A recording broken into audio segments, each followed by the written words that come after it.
fosse transcrito aos anais do Parlamento Federal esse documento que foi apresentado ontem durante a reunião que reuniu vários empresários, produtores e entidades nesta reunião que marca uma nova etapa da produção de biodiesel no nosso país. Portanto, peço que defira e está aqui o documento que trouxe lá da nossa Expo Inter do Rio Grande do Sul.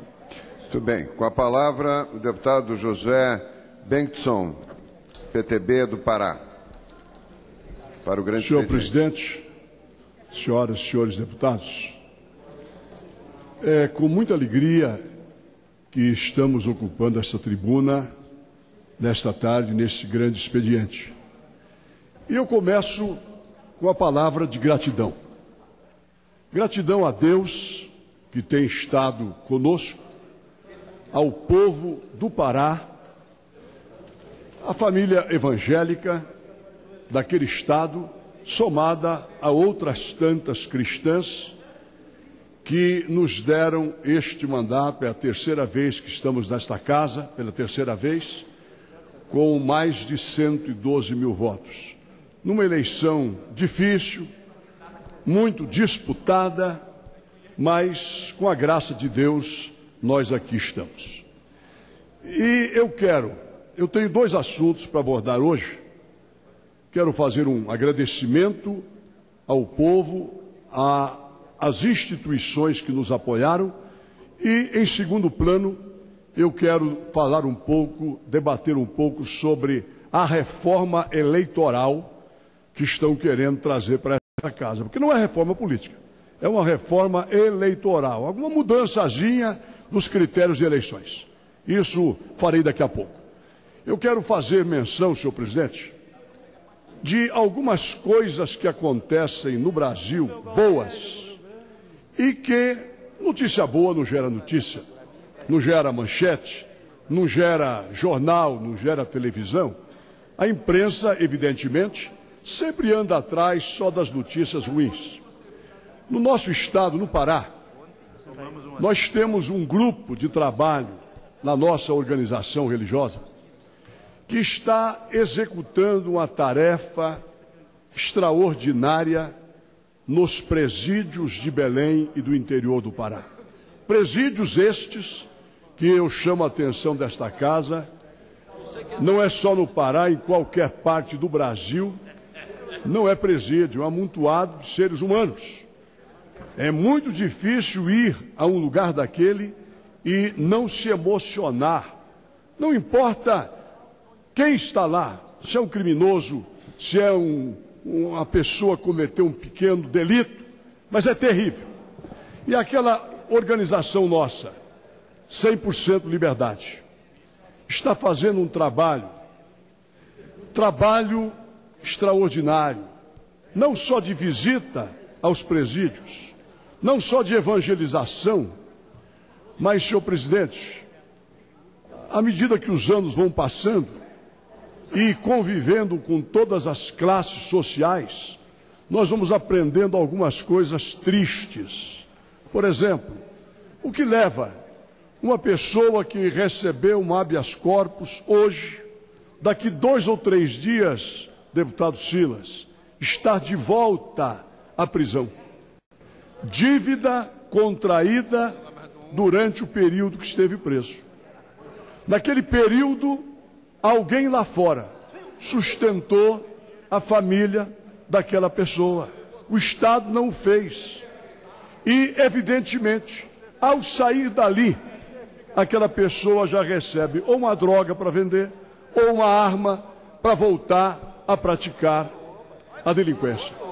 E este grupo de trabalho nosso não está apenas trabalhando no objetivo de transformar aquela pessoa que precisa da paz, que precisa de Deus, mas também, durante aquele período do cárcere, ajudar a família a não contrair dívidas que dificilmente serão pagas. Ouço com alegria, deputado Silas. Pastor Josué Bengtson, que prazer ter o meu irmão utilizando essa tribuna em um grande expediente nessa casa. Parabenizo o Estado do Pará por ter aqui a figura ilustre do nosso querido pastor Josué Bento, que traz, sem dúvida nenhuma, a esta casa, ao Brasil, através dos meios de comunicação social dessa casa, um tema tão relevante. E que traz, meu querido pastor Josué, deputado Josué, um relatório que volta quadrangular no estado do Pará e no Brasil, e também todas as igrejas evangélicas que fazem esse belíssimo trabalho em defesa dos mais necessitados e sem liberdade desta nação que tanto precisa de ajuda. Parabéns a Vossa Excelência.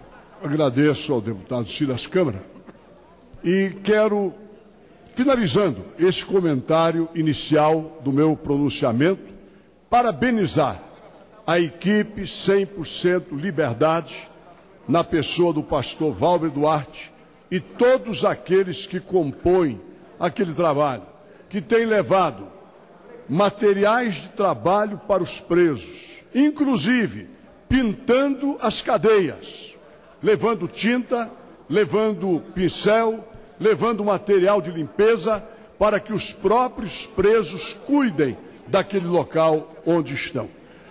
Senhor presidente, mas eu quero falar um pouco sobre aquilo que estão querendo trazer para esta casa e também para o Senado Federal, que estão apelidando de reforma política. Não vejo nenhum debate de reforma política nas comissões que foram estabelecidas. O que nós estamos observando são apenas debates sobre reforma eleitoral, mudanças de alguns critérios para as próximas eleições. E é isso que eu quero hoje colocar para o povo brasileiro, os nossos telespectadores da TV Câmara, da Rádio Câmara, da Rádio FM Liberdade, de Belém do Pará, que agora também retransmite o nosso pronunciamento. Um dos temas, reunir todas as eleições numa só, de vereador a presidente da República. Senhor presidente, nós não podemos nunca ter esta prática do Brasil, porque evidentemente que o debate nas pequenas cidades, nos pequenos municípios, seria praticamente destruído pelas campanhas principais de governo e presidência da República. Evidentemente, não haveria espaço para o debate do vereador, os comícios dos prefeitos e coisas semelhantes. Eu acho que o que nós estamos vivendo hoje é o melhor momento. Numa eleição, se elege o presidente, os governadores. Numa outra eleição, vamos lá para o debate municipal para ver se o prefeito que está saindo fez um bom trabalho, se não fez, se merece ser reeleito ou não. Esse é o primeiro tópico. Quero falar também sobre aquilo que querem mudar o prazo de filiação partidária, o prazo de domicílio eleitoral. Ora, como que alguém quer chegar de paraquedas 3 meses antes de uma eleição no município para concorrer a prefeito ou no estado para concorrer a deputado, governador, coisa parecida? Meus amigos, senhores telespectadores, a pessoa vota em quem conhece. A pessoa deve escolher aquele que vive no seu estado, que vive no seu município. Ouço com alegria o deputado Mílio Teixeira. Eu cumprimento Vossa Excelência pela abordagem, pelo tema. Até pela maneira como iniciou o seu discurso, denunciando a expressão reforma política. Não há reforma política coisa nenhuma tramitando na casa. Há uma reduzida reforma eleitoral. E por que reduzida? Porque no país que tem eleição de presidente, governador, prefeito, senador, estão mexendo exclusivamente com a eleição de deputado e de vereador. Como se todos os males do Brasil tivessem surgido do processo eleitoral vigente.